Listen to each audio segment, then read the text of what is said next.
Hello， 各位嘉賓、各位朋友仔，大家好，歡迎各位喺呢度咧，歡迎各位今日嚟到出席由香港炎症性腸病學會 IBD Society 主辦，並由香港結腸友會協辦嘅炎症性腸病健康講座2026。我係今日嘅主持何嘉慧 Jasmine， 非常之榮幸咧，今次已經係第3年喺度咧主持呢一個嘅健康講座，好榮幸啦！一陣間時間可以陪住各位一齊去聽到好多咧對於我哋每一個人都可以知道多啲嘅健康資訊啦。可能咧，我哋現場有好多個朋友啊，都會對我哋今日嘅主辦單位香港炎症性腸病學會非常之熟悉。咁今日咧，我見到除咗有一啲舊面孔好熟悉嘅朋友仔之外咧，亦都有啲新嘅面孔嘅，喺度咧都先歡迎大家。所以咧，都希望先係用呢個機會咧，同各位去介紹一下我哋嘅主辦單位先。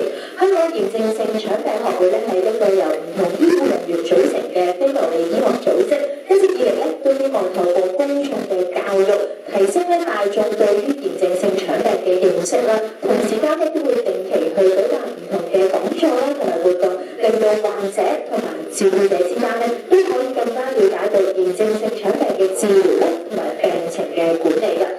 而今日嘅協辦單位香港結腸友會咧，係一個自願性嘅非牟利組織，係一班咧患有克隆氏症同埋潰瘍性結腸炎嘅病友去一齊成立嘅。同樣呢，佢除咗會令要眾啦同埋公眾咧病友們去分享有關於炎症性腸病嘅最新資訊之外咧，亦都會去舉辦唔同嘅活動，希望等病友同埋同路人之間咧有一個平台，一齊去分享管理呢一個病情嘅交流心得㗎。咁香港結腸友會都非常之歡迎大家加入嘅。剛才唔知大家入嚟嘅時候咧，有冇見到我哋門外之外處咧有一個2拉架嘅，咁上邊咧有一個嘅2維碼，一個嘅 QR code， 歡迎大家一陣間咧可以去加入嘅。咁入嚟嘅時候咧，見到啲朋友咧已經即刻同我哋工作人員咧溝通之下咧，已經加入咗啦。歡迎大家。咁如果仲未加入嘅話咧，唔緊要，因為一陣間我哋會有2次嘅休息時間嘅。歡迎大家到時咧再去返我哋門外接待處嗰度咧去加入翻香港結腸友會。咁另外咧，香港炎症性腸病學會咧，亦都有一個叫做 IBDHK 嘅手機應用程式。呢一個嘅手機應用程式入邊咧，就提供咗有好多嘅資訊，可以幫助患者咧去輕鬆管理炎症性腸病嘅。同樣，大家一陣間咧都可以喺休息嘅時間裏邊咧，去到門外接待處嘅拉架嗰度，都係有一個2維碼，歡迎大家去掃描之後去下載呢一個 IBDHK 嘅手機應用程式。咁呢個時間咧，我都會繼續同大家介紹一下我哋今日嘅講座㗎。一陣間咧，我哋每一節嘅講座咧，都有嘉賓咧同大家去講解有關於炎症性腸病嘅資訊啦。並且咧會有一個問答環節嘅，歡迎大家喺我哋嘉賓咧同各位分享完之後咧，可以去舉手問你哋想問嘅問題。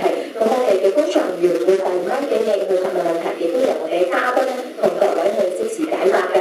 咁今日我哋嘅節目咧非常之豐富，咁我亦都唔耽誤大家啦。喺呢個時間事不宜遲，首先有請香港炎症性腸病學會主席，亦都係香港大學臨床醫學學院內科學系臨床副教授張家靜醫生，同大家自歡迎接掌聲嘅請張醫生。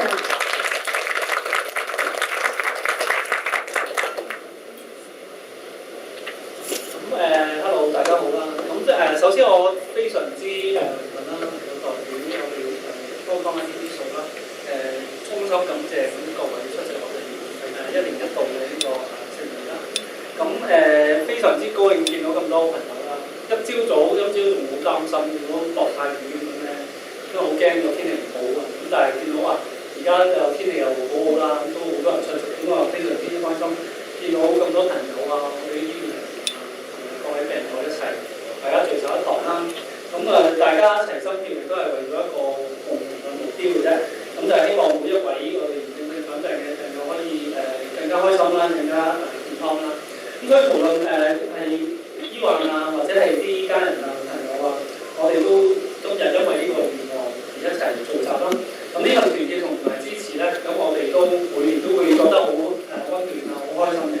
咁亦都令我哋非常鼓舞啦。咁除此之外，特別要多謝有啲好重量級人物啦，例如杜吉斯蕭啦、杜吉斯卒師公啦、同埋方法呢嗰啲啊。咁今日可以出席我哋嘅呢個 event 啦。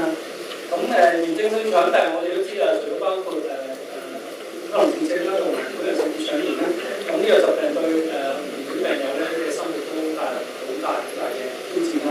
咁但係係過去呢幾年咧，我哋醫學不斷進步啦，每年都聽到會有啲新藥出嚟嘅，所以好多病友咧對咁多嘅治療同方法咧，可能都有啲困惑，對用邊隻藥先啊咁樣。咁我哋事前亦都同我哋嘅病人組織一齊溝通過啦。咁希望我哋今日嘅講座嘅議題咧，可以幫到各位病友更加清楚而家 IBD 最新嘅治療方法啊，同埋呢亦都有其他好得意、好新趣嘅題目啦。咁同大家一齊分享嘅。咁我哋今日咧就一啲主題，除咗係包括嗰個治療嘅方案之外咧，亦都有係包括懷孕期間嘅問題啊，同埋一啲營養學嘅問題啦。睇下尤其是係營養方面咧，可能各位病友都會非常之關心，究竟食啲乜嘢會健康啲啊？會令到嗰個腸炎會控制得好啲啊！咁所以我哋咧都聽到各位病友嗰個希望嘅，咁所以我哋今年就會設立一啲題目，希望回答到大家嘅問題啦。咁最後就多謝大家嘅參與啦。咁希望大家今日可以收穫好豐富啦，同埋有啲文多謝晒。咁我哋而家好榮幸就我哋嘅講座可以正式開始啦。咁我哋有請杜芬先嚟個講解員啦。剛才咧，張醫生亦都為我哋邀請咗我哋嘅嘉賓嚟到台上，我哋非常之榮幸可以邀請到香港中文大學醫學院婦產醫學科學教授、香港微生物品牌創新中心嘅總監黃秀嬌教授。我哋再一次用熱烈嘅掌聲歡迎黃教授。我哋嘅醫師嘅歡迎炎症性腸病學會會長鍾生 Michael， 香港兒童學會嘅主席 Stephen， 各位嘉賓、各位朋友，大家好。其實今日係好開心有機會嚟到呢度。頭先入嚟嘅時候都見到好多我識咗10多年嘅病人，其實真係好開心見到大家都健健康康嘅，病徵控制得好好。其實首先我真係要祝福就係我哋香港結腸友會，因為你哋係有一組嘅病友咧，喺呢個人員喺1997年嘅時候成立嘅。而發展到而家，你哋已經成為一個好重要嘅病人嘅組織。其實個人數越嚟越多，我知今日都有100幾位嘅病友啊、屋企人嚟參加。其實係一個大家庭嚟嘅。咁1997年當時咧 ，IBD 香港，我相信接近30年前咧，其實個病人嘅數目係好少嘅，但係唔多嘅醫生或者病人係認識呢個病人，而你哋都做咗一個非常重要嘅事，就係你哋話啲病友提供一個好重要嘅資源。10年前，我記得有一個後生嘅女病人，6個月內就發病，要做一個緊急嘅手術。醫生嚟講，其實係要開個嘴口，佢好驚、好擔心。我記得因為透過呢個會，佢喺啲病人其他嘅支持下咧，得到好貼心嘅啲意見同埋知識，同埋好多嘅支持，所以我覺得你哋就係病人背後嘅英雄。咁我哋其實係咗病人嘅聲音咧，先可以知其實你哋面對嗰個困難咩挑戰咧，需要點嘅治療嘅方法。所以明年就已經30週年㗎啦，我相信呢個會咧，即係會繼續落擴大。咁不如大家俾自己一個掌聲，同埋你哋嘅屋企人同埋朋友。而家咧，我好感謝我哋呢個 IBD Society 嘅領導。當年我記得都係我哋老師沈醉教授 Professor Joseph So， 同埋教授，我喺英國過嚟香港嘅時候開始創立做一個 advisor 嘅。其實呢個學會係一個醫生嘅平台。喺2009年都成立啦。其實個重點係我哋好希望我哋推動同 IBD 有關嘅研究，而咁多年希望做得更加好、更加多嘅成效。例如，其實可能唔少病人都認為生物製劑咧，其實學會咧喺2009年已經制定咗香港第一套可以療生物製劑嘅即係管理知識層面，同埋都出咗啲研究可以落到嚟啦。定期嘅做好似今日嗰啲學會，我哋都有邀請啲海外嘅 IBD 嘅專家嚟到呢度，同大家有啲知識嘅交流嘅，更加多唔同嘅活動。例如我哋最近都已經有個 IBD 嘅 nurse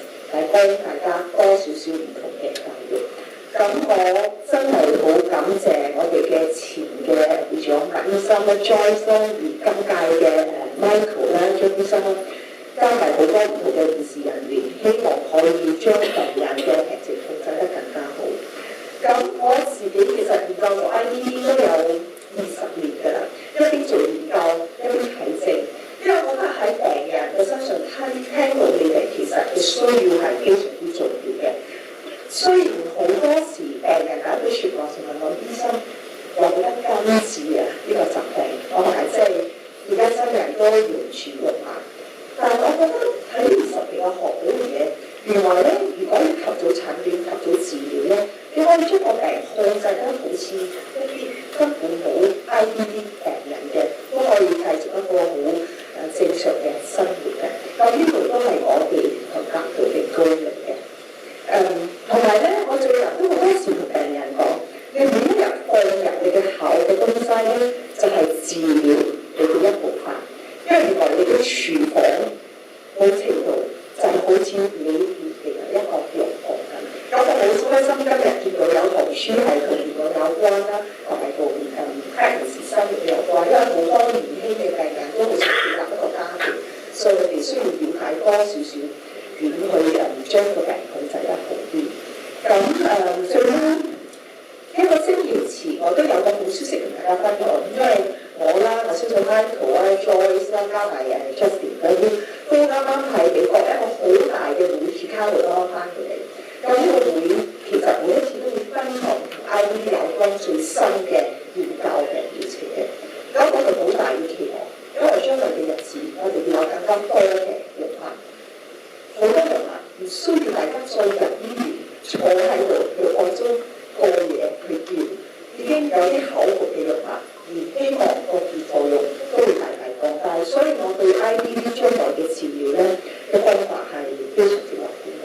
咁講到呢度，我都好多謝我哋嘅藥廠嘅支持，因為即係有你哋嘅支持，我哋先可以喺呢度。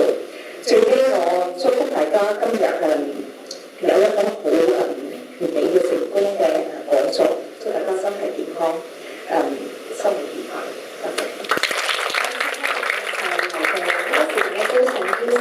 主席張家誠醫生咧一齊到台上咧，佢有一個合照嘅時間，亦都多謝兩位。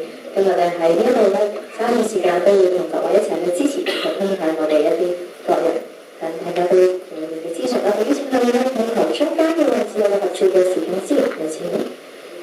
好，預備1、2、3。OK， 唔該晒。Thank you，亦都再一次代表香港炎症性腸病學會多謝黃教授一直以嚟對我哋嘅支持。跟住嚟嘅時間咧，我哋今日都好榮幸可以邀請到香港中文大學醫學院內科及藥物治療學系胡志遠教授咧出嚟現場同我哋一齊。各位有分享嘅時間，請俾多啲掌聲歡迎胡教授。各位同事、各位病人，大家好。我而家嘅分享咧係大約10分鐘之前先知道嘅，咁所以冇乜準備。同埋我頭先同黃教授都係早2日先係美國翻嚟咧，都要大家 check 緊，希望大家多多包涵咁樣啦。咁喺呢度好高興可以同大家見面啦。當中好多係一啲近年即係發病嘅病人咧，我可能唔係好熟悉，當然亦都有好多咧係即係有一段嘅時間啦。咁我記翻起咧，我以前喺炎症性腸病學會都曾經擔任過主席啦。喺結腸友會咧，喺20幾年前亦都係擔當個顧問。咁當中咧，其實過呢20幾年咧，其實有好多嘅體會啦。因為20幾年前咧，炎症性腸病開始就發病率越嚟越高啦。但係同時間咧，治療啊、診斷方面咧係追唔上嘅。咁所以嗰陣時咧，有好多喺照顧方面啊、診斷啊、治療方面咧，其實好多嘅困難啦。我哋嘅病友亦都面對好多嘅挑戰啊、困難啊等等啦。咁一方面好高興見到呢過往20幾年嚟咧，喺科技嘅發展啊、喺治療啊、診斷嘅技術有好大嘅提升啦。而我哋嘅醫學界、腸胃界咧，其實呢方面咧，亦都喺世界上面亦都係喺一個前列嘅位置咧，係將最新嘅一啲嘅經驗啊同埋技術咧，可以係即係幫助到我哋嘅病友啊咁樣。但係當然，即係我見到結腸友會呢個會務即係上嘅同時，我哋亦都唔開心見到就係呢個病亦都係越嚟越流行啦咁樣。喺我哋面前嘅挑戰咧，都係越嚟越多嘅。咁今日好高興咧，我哋即係學會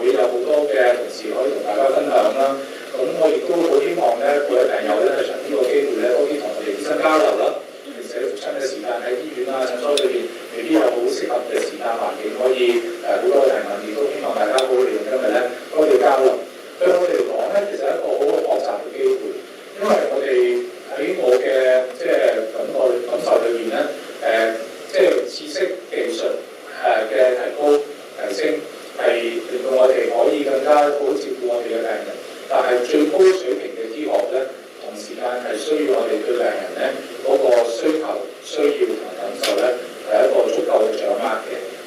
所以咧，醫生同埋病人同埋我哋頭先一啲嘅輔助專業嘅同事咧，其實係好需要咧繼續加強我哋雙方嘅溝通，令到我哋更加知道病人喺邊啲地方。雖然而家有好多咁先進嘅藥物或者技術去幫助大家嘅同時間，有乜嘢地方其實仲足夠咧？我哋有咩地方去做得更加好咧？咁透過呢一個學會同埋病友之間嘅聯繫咧，我哋希望呢方面咧可以更加強溝通，咁啊希望喺將來日子咧可以幫大家可以係提供更加好嘅照顧啊咁樣啦。所以今日亦都再一次恭喜學會啦同埋結場會可以舉辦一個咁成功嘅活動啦。咁希望將來咧都可以繼往開來，繼續可以加強我哋雙方嘅溝通嘅。我啲朋友咧想邀請張家正醫生嚟到台上咧，同副教授一齊喺我哋台中央我哋資深合照嘅時間，亦都多謝副教授一直以嚟對於香港醫療精神長病學會嘅支持。好嘢啊！3、2、1。並且都邀請兩位來賓今日我哋會風頭所言咧，有我哋呢個幾位嘉賓一齊嚟到同我哋分享，我哋希望邀請大家一齊去到台上一個合照嘅時間嘅。就接住我哋嘅鐵飯多位香港結腸友會會長袁文超先生，亦有請香港結腸友會嘅會長蔡兆元先生。我哋以下嘅幾位嘉賓都嚟到台上一齊合照。當然首先都有請喺我哋台上有我哋支持嘅黃秀娟教授，亦有請腸胃肛腸科專科醫生施順峰醫生。腸胃肛腸科專科醫生麥榮欣醫生，婦產科專科醫生余敏瑞醫生，以及注冊護士陳元姑娘，歡迎咁多位。多謝朋友今日嚟到一齊咧，去一陣間去聆聽到好多嚟自我哋台上嘅醫生咧同埋護士嘅分享。希望咧佢哋今日咧都一陣間同各位有一個好嘅互動同埋交流，都多謝佢哋今日嚟到去支持。同我哋一陣間會分享好多知道各位朋友們咧都好關心嘅資訊㗎。我哋邀請大家留步，我哋都希望咧邀請埋今日嚟臨嘅嘉賓咧一齊嚟到台上嘅合照嘅時間嘅，有請。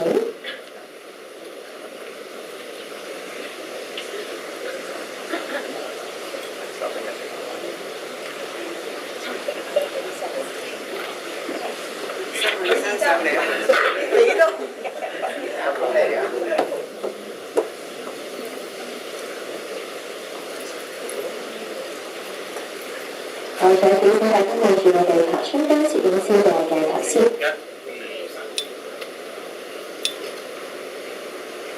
好，唔該晒。多謝咁多位，邀請大家可以先到台下嘅用字就座。最後咧，我哋希望咧，好似我哋一如以往啦，好似個傳統咁，希望都同我哋今日全場嘅各位朋友仔咧，一齊影張嘅大合照，做一個叫記錄同埋留念嘅。咁啊，歡迎朋友嘅攝影師去到台上咧，為大家影一張相去留念。跟住我哋就會隨即咁開始我哋嘅講座環節啦。你都係同我哋嘅攝影師歡迎，邀請大家咧，我哋一齊將你哋目光咧，將嚟望向我哋台中間嘅攝影師鏡頭啦。嚟啊！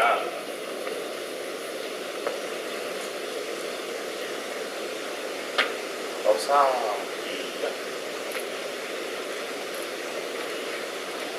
好 ，thank you，唔該晒。Thank you，多謝大家。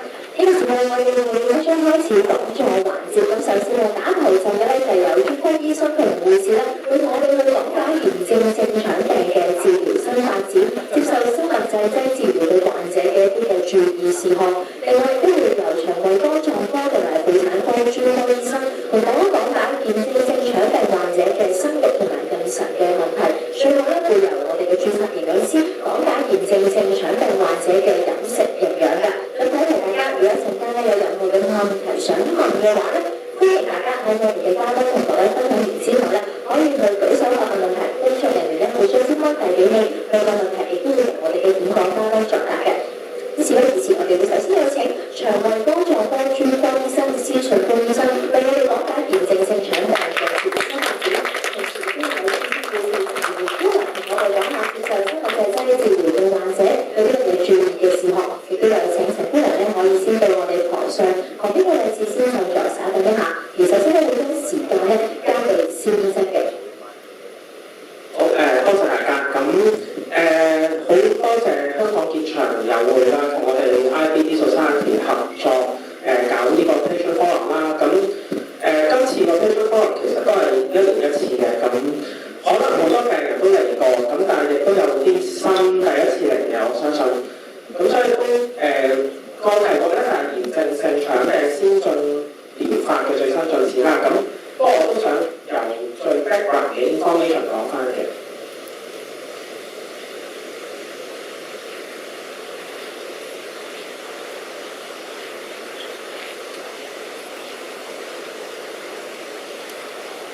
咁咧就首先咩係炎症性腸病咧？咁英文我哋叫 IBD 啦 ，Inflammatory Bowel Disease。咁其實佢係一個慢性嘅腸道疾病嚟嘅。咁而常見嘅症狀咧就會有肚痛、腹瀉啦、大便有時大血，咁亦都會可能體重減輕或者發燒嘅。咁而呢個病咧嘅特點咧，佢係慢性喎，唔係一個急性腸病，好快好翻嘅。佢咧會間歇性發作啦。個頻率啦，同埋個輕重咧，亦都唔係次次一樣嘅。咁如果長期咁樣發炎咧，其實會有好多併發症嘅。咁包括有腸道可能會潰瘍出血，咁嚴重嘅會穿腸啦。咁如果個腸咧發炎得好犀利，脹起晒咧，咁有時咧會形成一個局性巨結腸症嘅，咁都會有真危險。咁尤其克隆氏症咧，佢腸咧係會纖維化啦，之後咧可能會變得狹窄。咁同時間咧，亦都可能會有好多漏會形成嘅。咁最嚴重咧，可能會有大腸癌發生添。咁炎症性腸病咧，主要其實分為2大類嘅。咁第一類就係潰瘍性結腸炎，咁英文簡稱 UC 啦 ，ulcerative colitis。咁佢主要咧係影響個大腸，咁大腸不停潰爛啦，咁可能會引致出血。咁而另一種咧就係克隆氏症。咁簡稱係 CD， 即係 Crohn's disease。咁佢呢個病咧就係腸個口腔啦，去到胃啦，甚至小腸、大腸咧都會影響。同埋佢係比較穿透性嘅，腸嘅每一層咧都可能會受到影響。咁病人咧好多時咧就會有機會係食慾不振啊、體重減輕啊。咁有時咧都會成日腹部咧隱隱作痛，尤其係喺右下方嘅地方。咁嗰個位置咧，其實係一個小腸同大腸連接嘅位置，咁都係一個好常見受病症影響嘅地方嚟嘅。咁炎症性腸病咧就並唔係一個遺傳病嚟嘅，即係唔係話單一基因咧嘅變異引致嘅病啦。咁不過咧，暫時我哋所知咧，主要都係有4大嘅可能性嘅成因，亦都可能係幾個原因咧同時間引致。咁基因其實都係其中一個因素啦。咁另外咧，可能咧係環境因素，譬如而家嘅生活咧好西化啦，咁飲食西方嘅飲食咧，可能都會係一個因素。咁同埋一啲生活習慣啊、缺少運動啊、工作壓力啊，可能都會有機會影響。咁其次咧就係免疫系統嘅失調啦。咁因為佢嘅失調引致咧，好多嘅炎症發生。咁第4大因素咧就係嗰個腸道嘅菌蟲啊，即係啲腸道嘅微生態入邊啲惡菌咧，可能即係啲衰嘅菌特別容易引致炎症性腸病咁樣。咁喺個失平衡之下咧，都令到呢個病咧容易啲發生嘅。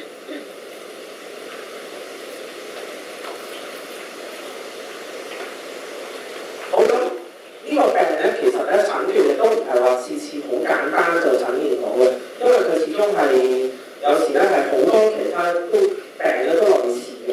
咁所以咧，其實我哋係需要透過唔同嘅方法啦。首先就係臨床症狀啦。咁接着咧就係要有化驗嘅檢查，譬如驗血、驗下個發炎指數。咁另外大便咧，可能要留下有冇菌啦。如果係細菌感染，咁梗係呢個細菌感染啦。咁而最新咧，亦都可以留一個叫做大便嘅鈣胃蛋白。咁呢個鈣胃蛋白咧係直接咧反映腸道嘅發炎狀況嘅。另外，照內視鏡咧，尤其係腸鏡咧都好重要嘅。咁我哋好多時喺內視鏡睇嗰個腸部嘅特點咧，有時都估到可能係炎症性腸病。咁當然啦，我哋都要攞啲組織去做病理檢驗，去睇下有冇炎症性腸病嘅特點。咁有時候我哋都會開會啦，去睇下呢啲嘅組織究竟合唔合乎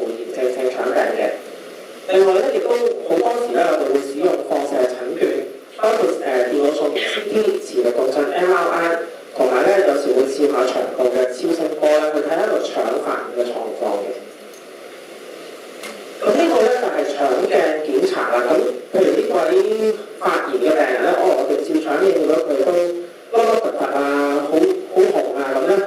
咁好多時我哋開始會估話呢個唔係普通嘅腸胃炎啊咁樣。咁我哋都會再攞啲組織去研究下究竟佢係咪炎症性腸病嘅。咁相對冇咁創傷性啦，我哋都會做下腸道超聲波。咁透過超聲波咧，我哋有時會見到腸壁咧係厚咗好多啦。咁同埋咧，如果發炎得好犀利咧，佢個血液流經個腸壁嘅地方咧，我哋會睇到佢嗰個血流係高咗好多嘅。咁從種種跡象咧，我哋可以去判斷究竟個腸發炎嘅情況。有時甚至可以睇下有冇其他嘅併發症添。好啦，咁講完呢個病點樣點樣診斷啦，咁跟住就進入治療啦。咁治療其實咧，最緊要4個字就係及早介入嘅。咁點解要及早介入咧？因為其實長期發炎咧，首先我哋即係發現呢個病咧都用咗啲時間。咁一路發炎落去，如果唔介入咧，其實就可能會好多併發症。咁慢慢，譬如黑林氏症嘅病人咧，一路發炎，如果唔理咧，可能會形成漏管啦，有好多嘅膿瘡啦，甚至係收窄啊、穿腸啊，之後要做手術。咁但係如果可以係早啲發現、早啲咧醫治咧，咁係一個叫做機會嘅窗口，即係早期去開始呢個治療嘅時候咧，咁未來嚟緊嗰個發炎引致嘅併發症就會減低。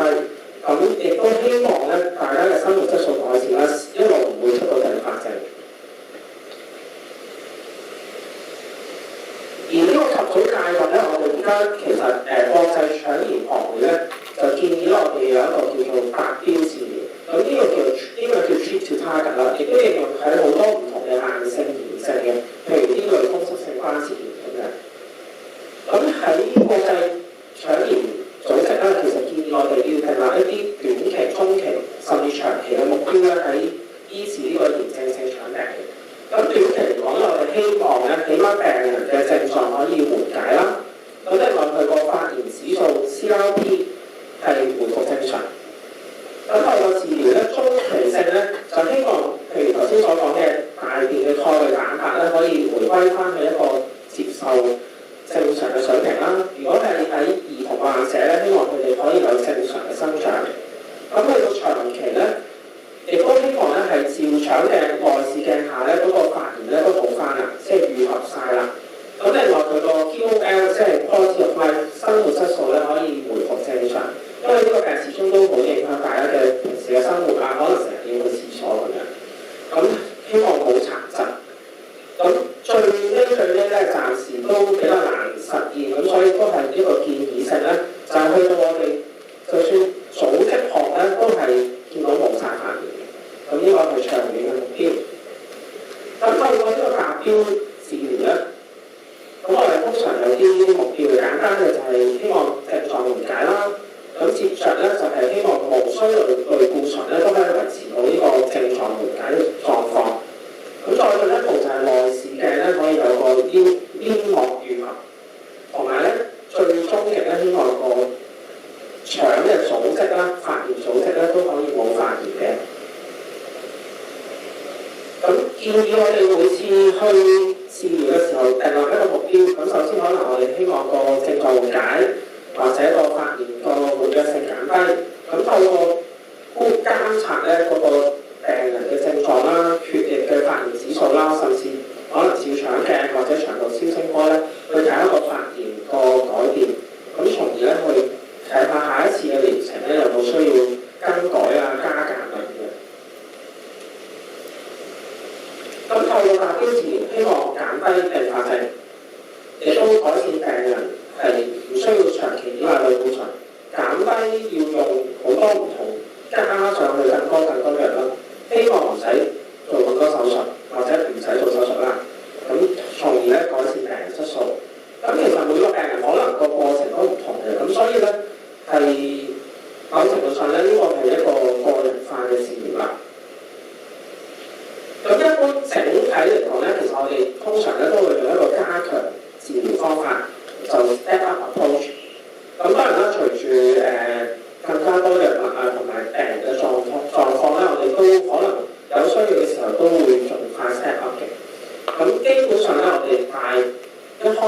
輕微嘅病症咧都會用氨基水楊酸，咁再加埋類固醇咧去控制嗰個發炎情況，有需要嘅時候。咁但係類固醇嗰長期用咧都有好多副作用，咁所以我哋會使用一啲免疫調節劑咧，去希望唔使長期使用類固醇。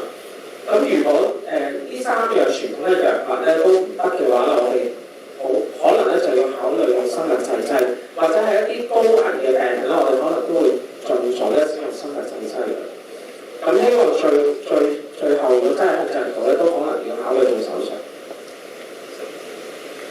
好，咁而家先講講傳統嘅治療啦。咁傳統治療咧，其實就係叫做5-ASA， 即係氨基水楊酸，一啲好早期使用嘅發炎藥物。咁佢其中即係最常用嘅叫做美沙利士，即係美沙拉嗪。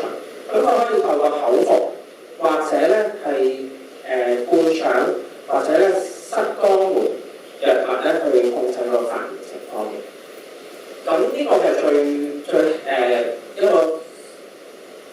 個抗炎嘅藥物啦。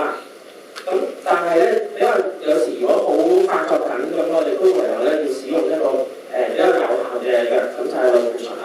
咁類固醇咧都分為當然可以用靜脈注射啦，咁亦都可以係口服啦，或者咧係透過灌腸使用。咁如果類固醇要長期依賴咧，咁我哋都會盡快咧用一個免疫調節劑咧去減低翻類固醇嘅長期依賴。咁其中最常用嘅免疫調節劑咧就係 azathioprine， 即係硫楚天人。咁另外咧亦都有一隻叫 methotrexate 甲胺結合嘅。咁呢啲藥物咧其實已經存在咗好多年㗎啦。咁去到其實如果你係20年前咧，呢個科已經完㗎啦，因為冇其他藥嘅，都係用呢啲藥嘅。咁不過隨住科技發達咧，咁喺20年前開始咧，我哋就多咗好多科學研究啦。咁研究到一啲叫做進階治療。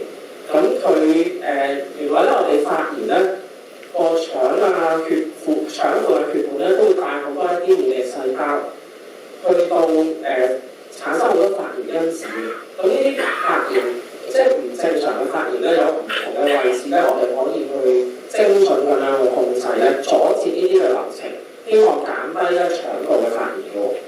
咁大概20年前咧開始一出咧，就出咗一啲叫做生物製劑嘅藥物。咁今日要講咧進階治療咧，主要係有兩大類啦。第一大類就係生物製劑，第二大類咧就係一啲小細胞small molecules 嘅。好，咁先講生物製劑。咁生物製劑咧就係其實叫 biologics， 咁佢係透過生物科技研發嘅抗體藥物嚟嘅。咁佢係入到身體之後咧，佢就會中和或者抵消免疫細胞製造嘅發炎因子，希望咧可以終止發炎因子所帶嚟嘅負面連鎖反應。咁但係特別之處咧，生物製劑其實就有機會影響我哋嘅免疫系統嘅。咁所以咧，我哋係要好小心咧，去開藥之前咧，就睇下會唔會有啲隱性嘅細菌或者病毒喺身度。如果有咧，我哋可能就要先去醫治咗佢。咁第一樣要篩查咗先咧，就係有冇可能有肺結核。咁通常都唔係一個好明顯嘅肺結核嘅，咁主要係找尋佢嗰啲隱性嘅肺結核病。咁透過臨床評估啦、X 光啦，咁另外我哋可能會抽血咧，驗一個叫 IgRA。咁呢個咧係如果係陽性咧，即係代表佢可能會有個隱性肺結核。咁有時亦都要做一個皮下嘅皮測試，結合品數皮外測試。咁如果真係有隱性肺癆咧，咁個病人咧就需要先食一啲肺癆藥先嘅。咁可能食大概1個月到，咁先可以開始生物製劑。咁另外就係乙型肝炎啦，因為肺癆同乙型肝炎咧喺香港都算係都比較普遍。咁乙型肝炎咧，假如你係發現肝炎嘅你係患者嘅話咧，咁都要使用一個抗病毒預防，以預防咧喺用緊呢個生物製劑入邊嘅時間咧，係有乙型肝炎爆發。咁生物製劑咧，主要其實用嚟醫炎症性腸病咧，就有4代嘅藥㗎啦，而家已經。咁最早期咧出嘅時候咧，就係、第一個叫做抗腫瘤壞死因子 anti-TNF， 主要咧係有兩種 anti-TNF 係喺使用中嘅，咁包括佢哋嘅學名咧就叫 infliximab， 咁中文就陰曲利美，咁佢可以咧透過靜脈注射嘅。咁而近呢一兩年咧，亦都推出咗咧呢個皮下注射嘅針劑，咁咧可能喺治療上咧會更加方便。咁而第二隻咧就係阿達氯單抗，咁咧佢就一推出咧已經係使用皮下注射啦。咁 anti-TNF 咧就一般都好多可以使用嘅，咁但係咧如果有以下嘅病症咧，可能就要避免使用 anti-TNF。咁包括如果你有多發性嘅硬化症咧、紅斑狼瘡啦，或者嚴重嘅心臟衰竭咧，咁就可能就要避免使用。咁而 anti-TNF 抗腫瘤壞死因子有個問題嘅，咁特別多咧就係如果長期使用咧，可能會有一個抗體嘅產生，咁令到個藥效咧會越嚟越差或者差咗。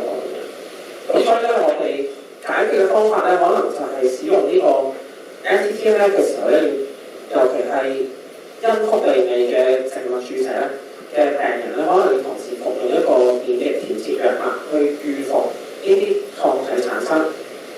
咁另外咧，最近研究發現咧，如果用一個皮下注射咧，似乎佢產生抗體嘅機會咧低啲嘅，因為皮下注射咧喺身體入邊嗰個藥物咧，始終個藥物嘅劑量會維持住一個比較高嘅水平咧，就難啲產生呢個抗體。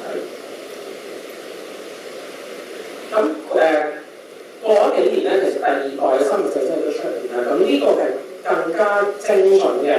咁咧佢係一個 anti-alpha-4 beta-7 嘅抗整合素。咁呢一樣嘢咧就淨係喺個腸度先有嘅。咁所以佢主要咧係好精準咁係壓抑腸道一個發炎嘅流程。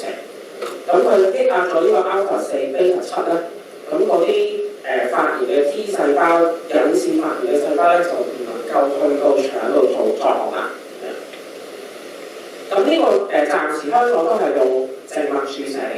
咁雖然咧其實皮下注射嘅產品咧都已經面世咗，咁似乎註冊嘅過程都需要啲時間，暫時就未有香港。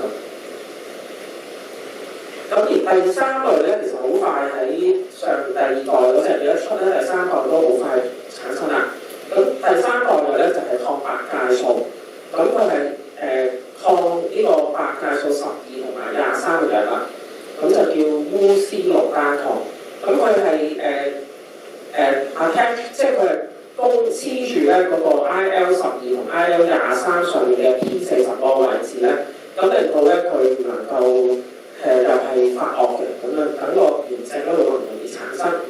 咁佢個打法咧就係先打靜脈，跟住咧就用呢個皮下注射去維持，咁就方便病人好多嘅。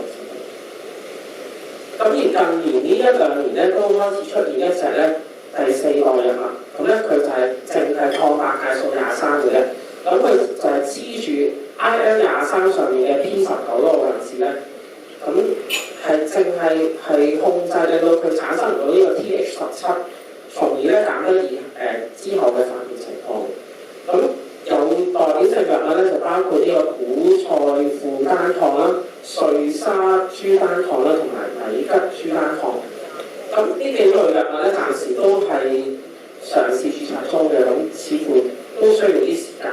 咁暫時醫管局咧都未有。咁但係喺治療其他病，譬如皮psoriasis啊，即係嗰啲皮癬咧，就開始會使用嘅。咁講頭先一路講咧，呢啲藥物咧都係嗰啲叫做學名嚟嘅。咁點解咧？因為其實咧產品咧係有好多唔同嘅名稱嘅。有時啲病人話：點解用下我哋轉咗嚟一個名嘅？咁其實咧佢哋係用緊一個叫biosimilar生物相類似藥。咁佢個學名咧其實係一樣嘅，咁有少少似係一個複製版啦。咁因為咧呢啲生物類似藥咧係喺原本正廠出嘅生物製劑專利到期之後咧，係透過合法咧係複製翻呢個藥物。咁喺某程度上咧，佢嘅價錢會比正廠係平啲。咁我放心啦，因為呢啲生物相似藥咧，喺理化嘅特性、功效同埋安全性咧，都同原廠嘅產品咧係高度相似嘅。好啦，咁講完四類嘅生物製劑啦，咁其實都冇話第一代好啲，即係第四代會好過第一代咁樣。咁都要睇翻病人嘅情況去選擇嘅，就唔會話邊一隻特別好啲啦，暫時嚟講。咁而小分子藥物咧，點解會就其實呢幾年先出嘅啫。咁小分子藥物咧，同之前生物製劑嘅分別咧，就係生物製劑咧係暫時都係要打針啊或者皮，因為佢哋係屬於大分子嚟。咁而小分子咧就可以做成一個藥物咧係真係口服，咁透過吞咗一藥咧去吸收。咁而小分子咧現時炎症性腸病咧就有兩種啦。咁第一種咧就係 JAK inhibitor 或者叫 Janus 激酶抑制劑。喺市面上咧有兩隻藥，第一隻咧就係Tofacitinib呢個學名，咁而產品名咧叫捷益炎。咁佢主要咧係用喺UC 即係炎性潰瘍性結腸炎上面嘅。咁而第二隻咧就係叫 Upadacitinib， 個產品名咧我見台灣咧就叫瑞虎啦。咁佢係主要係醫治呢個克隆氏症同埋炎症性潰瘍性結腸炎嘅。咁佢係透過另一個 pathway 咧，另一個路線圖啦，咁佢係抑壓咗個 JAK， 咁啊令到個 STAT 咧亦都唔能夠去發惡，咁減低個炎症。咁用呢個小分子藥物其實都開始越嚟越多人用，咁特別要留意佢嘅副作用啦。佢嘅副作用包括有上呼吸道嘅感染症狀、鼻咽炎、膽固醇上升，咁另外咧亦都有機會咧多咗3成。咁同埋咧都可能會增加心血管疾病同埋血栓嘅風險。咁所以如果有得可以嘅話咧，我哋都建議係盡快咧先打咗呢個蛇針，預防呢個帶狀疱疹咧先至開始嘅。咁但係當然一定啦，如果好緊急需要用隻藥咧，都可以食住先。咁而現時美國疾控中心都建議咧，係打2劑呢個重組帶狀疱疹嘅疫苗，去預防呢個帶狀疱疹嘅。而第二類嘅小分子藥物咧，就係 S1P 嘅 modulator， 硝胺醇1磷酸受體調節劑。咁佢主要咧係用喺潰瘍性結腸炎嘅。咁有2隻藥咧，就喺香港市面都應該未有㗎啦。咁相信都係可能註冊中啦咁。但係好多病友都有時會問嘅，因為大陸咧可能會有嘅。咁第一隻咧就係 Ozanimod， 而第二隻就係叫做 Etrasimod 嘅。咁佢哋咧就係主要咧係攻擊喺啲淋巴細胞入邊嘅 T cell 入邊嘅一啲 S1P 嘅地方啦，即係去調節佢，咁咧引致佢哋唔會走去啲淋巴地方咧，再走去到個腸嗰度咧引致發炎。咁呢個都係好新嘅藥物啦。咁特別留意就係佢其實有時會影響到個心臟嘅跳動啦，同埋咧影響到個肝臟嘅情況，引致肝酵素唔正常。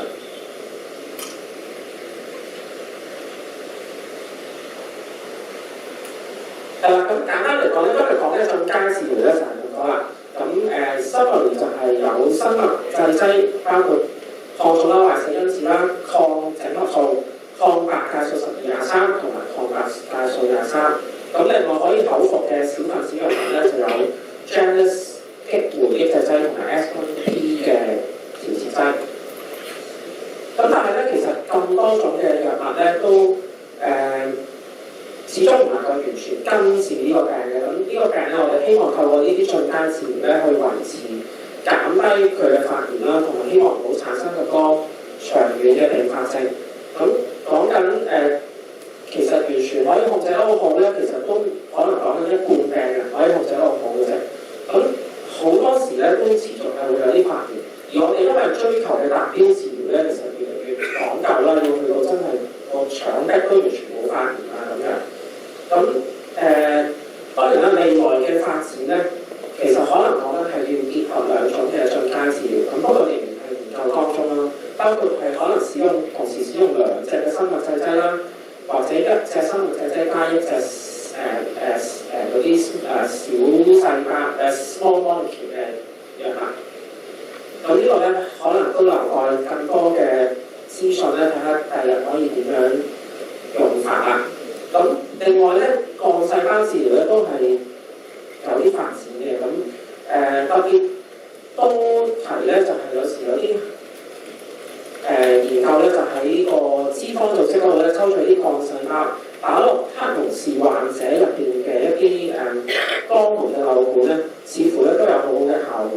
咁希望咧，第日幹細胞治療咧都可以慢慢出台咧，可以被受到病人咧即係得嘅。咁第三咧就係調節呢個腸道菌群啦。咁即係大家都知腸道微生態係一個好高深嘅嘢啦，因為個腸入邊有成千上萬嘅菌啦。咁每個人嘅菌咧都係唔同。咁透過調節咧，可能咧都會對個炎症性腸病改善。咁我咧可能係用一啲做一啲叫做糞便嘅移植啦，或者食一啲糞便嘅藥丸咧，希望咧就可以調節翻個腸菌。咁呢個都係做緊研究。咁最後咧，其實因為每一個人咧個特性都係唔同啦，咁亦都講過每一個人病發咧都係好多原因啦，4大原因，可能有啲係腸群問題多啲嘅，有啲可能係免疫系統多啲。咁希望咧透過不停嘅研究啦，同埋未來嘅AI 或者更多唔同嘅方法咧，去知道每個人咧其實究竟對呢隻藥物係更加有效。咁希望咧做得更加精準咧，係達至未來一個個人化治療。好咁最後咧留意翻啦，希望每一位患者嘅情況咧都係獨特嘅。咁建議咧大家都係同醫生商討翻一個合適嘅治療方案嘅。咁今日我嘅分享咧就到此為止啦，多謝大家。聽完先生嘅講解之後咧，都知道原來炎症性腸病嘅治療方案裏邊咧係有更多嘅新發展啦。特別咧喺選擇生物製劑方面咧，都係有好多嘅學問㗎。咁好似剛才施醫生最後所言咧，到最後咧都要同翻你哋自己嘅主診醫生咧去傾翻一個最適合大家嘅治療方案。跟住落嚟嘅時間咧，我哋就會由主診護士陳妙蓮姑娘同大家去講一講接受生物製劑治療嘅患者有啲乜嘢需要注意嘅事項。將時間交俾陳姑娘，有請。資訊啦，咁我嗰 part 就可能輕鬆啲嘅，咁就講翻少少，可能生物製劑常用嗰啲日常少少嘅注意事項啦。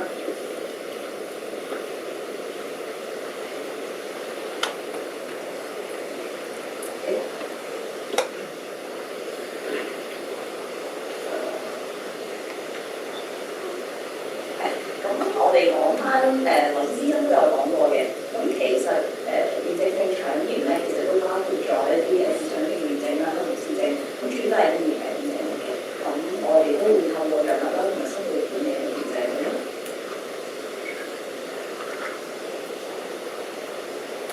咁頭先都提過啦，咁其實主要現行嘅治療嘅藥物咧，就包括啲抗炎藥物啦、類醇啦、免疫系統嘅抑壓藥啦，同埋嚟緊會講少少嘅生物製劑。咁生物製劑其實都係一啲嘢係管理啲壓力啦。咁其實除咗喺炎症腸炎之外咧，佢皮膚症啊、一啲類風濕關節炎都會用到呢啲嘅。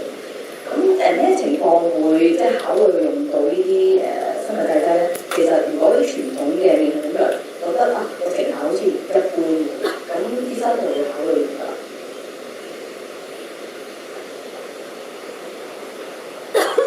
咁其實喺成個醫療嘅團隊入邊咧，我哋會同病人首先要講下咧，你去用呢啲生物製劑之前，你都要考慮幾個因素，包括咗啲身體嘅狀況啦，心態上嘅準備啦，環境嘅安排啦。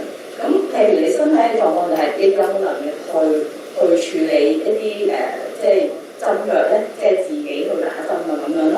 咁本身你喺生活嘅習慣上會唔會需要有啲調節咧？可能本身嗰個人係食好多中藥，可能平 health product 啦，我哋叫健康產品，呢啲係咪需要去調節下咧？咁同埋你對藥物嗰個接受程度，有啲人可能食開口服藥，突然間要轉咗打針嘅，咁你有冇個負擔喺度話 O 唔 OK 咧？同埋咧，我哋覺得病人去接受一個治療咧，就唔係淨係佢單打獨鬥嘅，基本上你係可能包括咗你嘅屋企人、你嘅朋友，或者甚至你嘅我哋叫照顧你嘅嗰位人士啦。咁你係需要同佢哋會有一個溝通，因為你好多時喺一個治療嘅路途上咧，你係需要好多人幫你嘅，唔單止淨係個醫療團體嘅，呢個你係要考慮嘅。咁如果你早啲去有一個 planning，將來你面對嗰個問題嘅時候咧，其實你係會容易啲處理，呢個壓力冇咁大嘅。咁呢個係我哋會建議病人啦。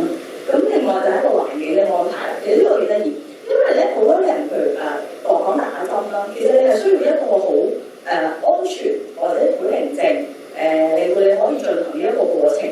你冇可能喺街邊打緊邊爐，然後小販咁樣喺度打針，你係唔 OK 嘅。咁所以呢個你就要諗下，你可唔可以鋪喺度，或者揾到一個地方幫你去做呢樣嘢啦，或者你啲用具你係可以好容易 access 到，即係攞到嘅，有人可以俾到你幫到你。呢個都係我諗喺用呢啲生物製劑之前需要考慮。咁我下一張係啦。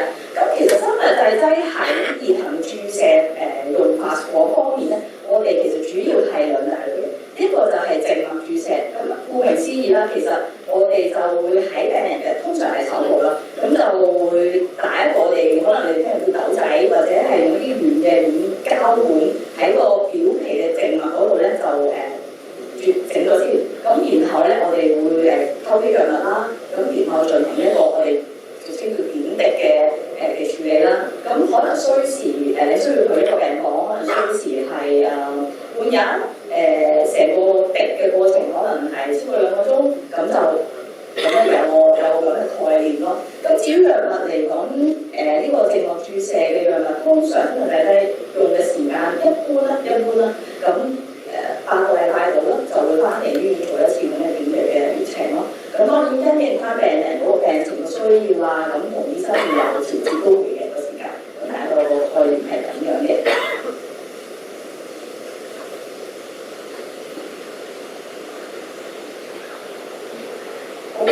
另外就係除咗靜脈注射就係皮下注射啦。咁又係皮下注射，其實就係喺我哋表皮做一個藥物嘅處理啦。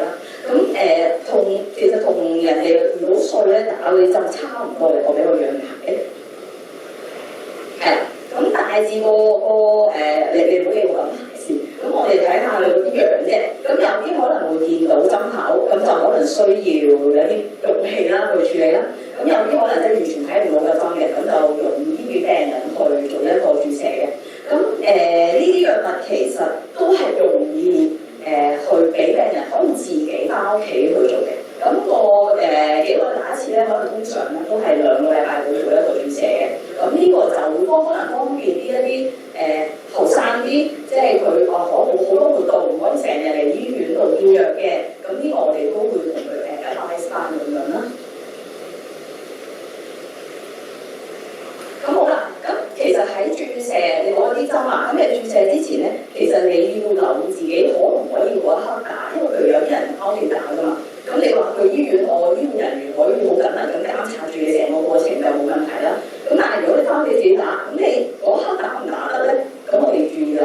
咁如果你有一啲流感嘅病徵，即係包括啦發燒、喉痛流鼻水呢啲多劑唔最重嘅咧，嗱，咁你就唔好打住，求咗意思。咁然後等好翻晒先再注射，因為如果唔係咧，佢始終會啲藥嚟㗎。咁你搞到好惡化你本身嗰個病嘅狀況嘅。咁另外就係你要考慮下嗰個藥物處理啦，同埋儲存，因為有啲藥翻屋企你唔可以淨係擺室溫，或者你擺喺其他位唔啱溫度嘅位置咧，佢會壞，佢會用唔到。咁你冇用嘅打咗落去，或者甚至影響到你個病情就唔得嘅。咁一般嚟講，可能呢啲藥物需要處理嚟自局部嘅可能蔬果膠，你個儲存佢個位置都要好乾淨，你要再 label 咗佢，就冇咧俾屋企小朋友、老人家都唔知係咩嚟嘅，咁就你會明白咧，佢哋會亂咁擺、亂咁執咁樣。咁好笑，因為有個病人翻嚟同我講，佢阿婆唔知道嗰個係乜，你都買咗個冰㗎，一出嚟嘅時候個冰條啦已經，咁所以咧又用得啦，咁所以呢個問題就要同屋企人講咗先，你要同屋企人有溝通，所以點解你個治療過程唔係淨係得你一個人㗎，係成個 family 成個團隊㗎，咁所以唔需要大家講出嚟就得㗎啦。咁另外就針筒始終佢注射嘅情況係會有針頭入邊嘅，就最好就唔會咁講落10度。我哋會建議咧，可能OK 嘅可以買一個醫護用品嘅硬膠盒，咁有蓋有鎖咁樣。咁如果唔 OK 嘅，我喺屋企揾一個有蓋嘅鐵盒或者硬膠盒咧，都有蓋嘅，2/3滿度啦，用完之後抌落去，然後封鎖佢，黐好晒佢，然後先至可能呢個垃圾房嗰啲咯。其實我哋最緊要就係唔好俾其他人去受到呢啲藥物嘅傷害，而導致你有一啲可能有醫療嘅問題會上身咯。我呢個就係提議嘅啫。咁打生物製劑嘅病人，其實我哋好多時喺你見醫生嘅時候啦，佢哋都會建議話其實有啲疫苗係值得打，因為好快嘅始終免疫系統。咁例如咩疫苗係值得打，譬如乙肝啊、流感佢都可以打嘅，嗰啲叫非活體。打生物製劑咧，我哋係唔打活體嘅，因為活體其實會令到你個情況，即係嗰啲團體會活㗎嘛。咁佢咧，你冇抵抗嘅時候，佢會影響到你。咁呢個要留意咯。咁但係當然，我哋唔會要求病人話我識晒而家新源嘅疫苗係個個都知道係會病死㗎啦。我明嘅。咁所以當你需要打一啲疫苗嘅時候，麻煩問清楚相關嘅醫護人員，究竟我有呢個情況可唔可以打？得唔得？呢個就係我哋建議啫。好，咁頭先師生都有提過，咁其實咧好多時而家生物製劑咁有效，但係喺即係都會覺得議員係好容易啲有即係生蛇嘅，咁生蛇可以好嚴重嘅去到，咁所以咧我哋會建議咧，其實可以話預先打嗰啲蛇瘡先。咁第一個蛇瘡其實而家好少㗎啦，冇乜人打，因為佢會睇嘅，咁同埋個即係耳仔麻麻地，咁所以第2代嘅疫苗啦，咁我哋會即係都好建議啦，咁通常2針2至6個月即係可以打到佢，咁就保護翻90幾個%，通常就有呢個成效咯。咁所以呢個都會係嘅，所以安全嘅。咁如果真係想打，都可以同翻自己醫護人員再傾一傾咁樣。咁但係有冇得免費打就未知嘅。咁因為坊間有啲講緊可能係幾千蚊就有個咁嘅 service。咁打生物製劑打完之後咧，可能都有啲身體上邊即係皮膚嘅一啲反應嘅。咁例如可能少少紅啊，流一兩滴血啊，嗰啲係唔擔心嘅。可能少少淤血，咁1-2個禮拜到就會 OK 嘅，冇問題嘅。咁但係如果注射咗之後發現可能魚肚咁樣生晒蕁麻疹啊、紅疹啊一笪笪，麻煩去睇急症。咁即係我哋曾經有啲急性嘅敏感反應咧，會有生命危險嘅，呢個就唔過難喎。咁另外就係頭先都有提過啦，醫生就係呢啲病變係復發啦，或者心臟病差咧，都有病人會咁樣。咁我哋會即係醫護人員醫生都會咁樣睇住啊，或者心肺功能定期啦，照住會睇住嘅。咁呢個就唔需要擔心。但係一有咩病徵一定要話俾我哋聽。係啦，咁另外就一啲特別嘅情況考慮，咁懷孕嗰個咧，我知道嚟緊都會有專科醫生會再講，咁我唔特別講，我淨係講一樣啫，就係 BB 仔出世之後，如果媽媽係打生物製劑嘅，個 BB 仔就咧半年至1年到啦，1年到啦，就唔好用嗰啲活體嘅疫苗，因為 BB 仔出世打好多疫苗㗎嘛，佢有啲係活體啦，嗰啲就唔打得住。咁你可能要等一段時間，問翻相關嘅醫生，兒科醫生又好，婦科醫生又好，你問清楚可唔可以打。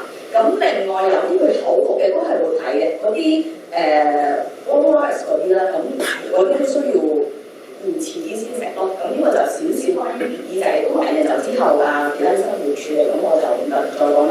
咁餵母乳基本上打生物製劑就唔係好大問題嘅。好，咁最後外遊咧，因為我係好多病人會問我，喂，我又打緊呢啲針啊，喂，我又要去旅行喎，咁點啊？嗱，幾樣嘢，第一樣就係你要需要查清楚你個目的地咧，究竟有冇啲特別嘅疫苗你係需要處理？即係因為你去好落去嘅地方，可能有啲唔知咩感染病嘅疫苗你需要打，又唔知嗰啲疫苗係活啦定係死，你又唔知打唔打得，幾耐之前要打咗你先可以去，麻煩你即係問清楚。咁啊去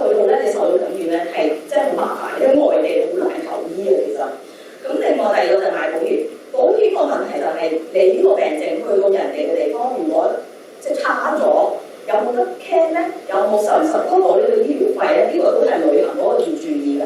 第三樣嘢準備文件，點解？因為你諗下，你可能你打個生物製劑，你係個生物製劑有針，你過海關啦，你過嗰個航空公司啦，你可能需要帶佢嘅。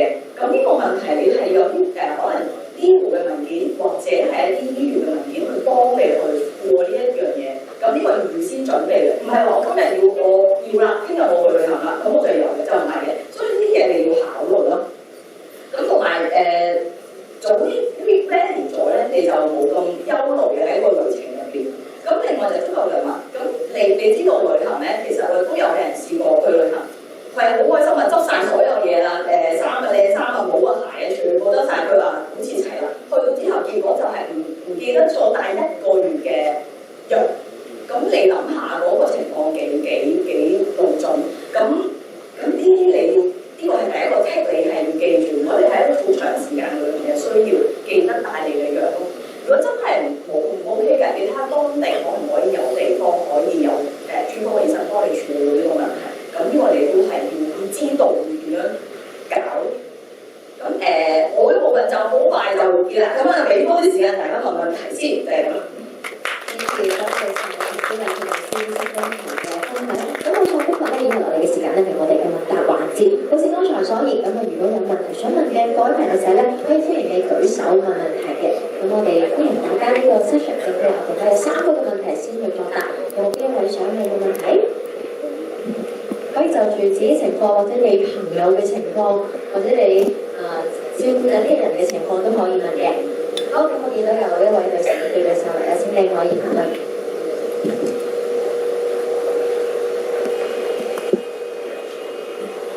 你好啊，唔該晒嚇。咁我其實都係由嗰個腸嘅潰瘍啦。咁其實咧，我已經30幾年嘅啦。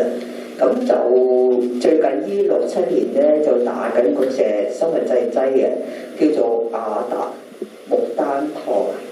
咁我想知道咧，我打咗咁多年咧，其實有冇咩特別需要？會唔會係要即係停一停，或者會有啲叫咩嘢？嗰叫抗藥性嘅。咁需唔需要有啲咩可以跟進到咧？咁另外佢個近排呢1-2年咧，我發覺啲皮膚好差，咁咧就試過幾次係出大全身嘅疹啊。咁其實都係啲身體醫生都係俾啲配糖我整下咧就好翻啦。咁但係呢個皮膚就係好差，好乾啦，同埋咧佢係會比較即係啲敏感程度，即係嗰啲皮膚嘅表面咧，嗰種敏感程度係差咗嘅。咁我知道其實有咩可以跟進，或者係咪需要點樣去跟進，或者轉藥或者其他嘢咧咁樣？唔該晒。多謝你繼續。多謝呢位朋友分享啦。咁首先我諗你嗰隻應該係皮下注射嗰隻anti 抗腫瘤或者死因子嚟講嘅藥嚟嘅。咁其實你一路如果打咗好多年都好穩定咧，我哋就一般嚟講咧都會係建議係繼續嘅嚇，因為如果突然之間停咧，可能就會有機會復發啦。咁你話會唔會有抗藥性咧？好多時咧，我哋都會係睇翻個症狀啊，或者用甚至係流大便抗胃蛋白啦，或者照腸鏡咧，睇下你係有冇復發咯。咁如果症狀上完全正常咧，我哋都叫做維持到，咁我哋就通常就覺得可能抗藥性咧係就算有咧都係好低，所以咧就唔使太擔心。咁除非你真係復發咧，我哋可能就會擔心有抗藥性啦。咁至於你話長期用咗好多年，跟住皮膚就差咗咧，呢個就唔係一個好實在嘅副作用嚟嘅。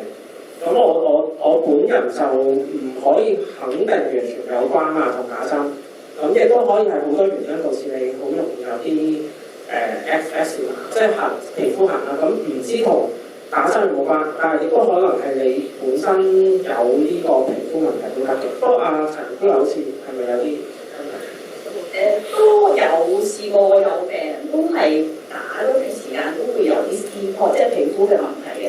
咁佢可能因為你嗰啲針藥始終係咁軟係咁，好似醫生咁講，可能有啲濕疹啊嗰啲情況，咁就會痕啊。咁加上咧有譬如有人會俾你頭先講嘅 period 糖係咪？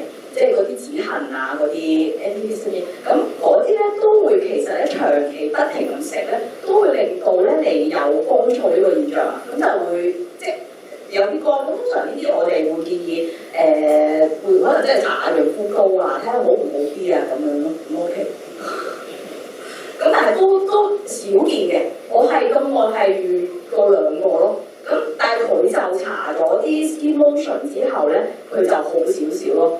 咁如果可能搽多少少啦，咪少少，睇下有冇幫助咯。或者試下可能用其他會唔會止痕嘅藥物會幫到你，因為本身佢係會好乾嘅都。如果個皮膚情況好嚴重咧，可能都會有時我哋會轉介翻皮膚科醫生。咁始終炎症性腸病係一個免疫系統嘅病啦。咁如果係同時間有皮膚免疫系統嘅問題咧，都可能有事發生。好多謝解答，咁咧為咗控制我哋稍後落嚟同嘅環節更加順暢咧，我哋喺呢個部分咧可以問多一題嘅問題先。咁我睇下我哋有邊位嘅朋友想去舉手發問。好，有請。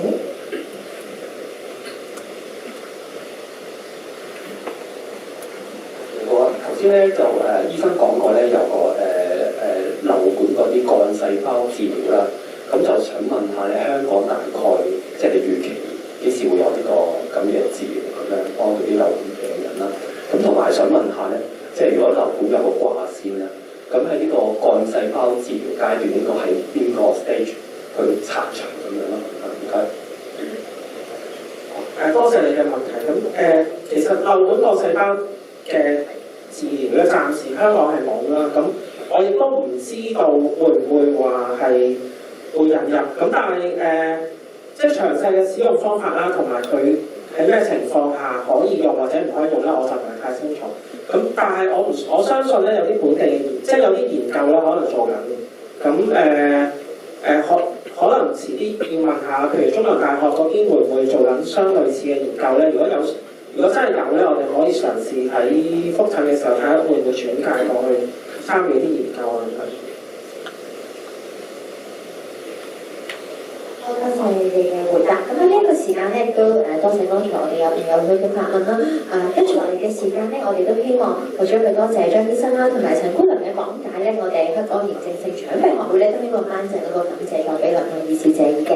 同樣都有請啦，我哋嘅主席張家勝醫生嚟到台上為我哋頒發感謝狀，有請兩位。各位台上亦都歡迎張醫生同埋我哋剛才兩位嘅講者嘉賓，我哋都借住各位掌聲去多謝佢哋剛才。送俾我哋兩位居將，咁非常先交俾張醫生，跟住咧再送俾我哋今日嘅講者嘉賓，包括有蕭醫生同埋陳姑娘嘅。